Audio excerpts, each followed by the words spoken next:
আজকে প্রচুর বৃষ্টি সকাল থেকে, বাট ওয়েদারটা এই জন্য এরকম লাগছে। দেখতে পাচ্ছি লোকজনও খুব কম, গাড়ি ঘোড়াও কম। মৌসুমের কোনো পরিবর্তন হয়নি। বাইরের দিকে তাকিয়ে দেখো কেমন ওয়েদার আজকে, বৃষ্টি। তো যাই হোক, বৃষ্টি যেদিন পড়ে সেদিন কিন্তু ঘুম টুমও বেশ ভালোই হয়। তো আজকে আমি উঠেছি সকাল 9টায়। ভাবো, যেখানে আমি 9:30টায় বাড়ি থেকে বের হই কাজের জন্য, সেখানে আমি উঠেছি 9টায়।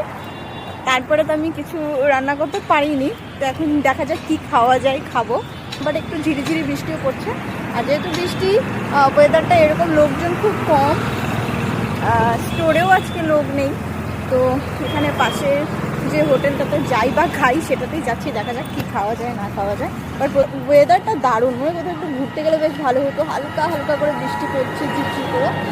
এই কথাটা আলাদা যে ঘোরাফেরার পরে শরীর অসুস্থ হয়ে যাবে, এটা আলাদা ব্যাপার। বাট ওয়েদারটা দারুণ, না? আচ্ছা, মস্ত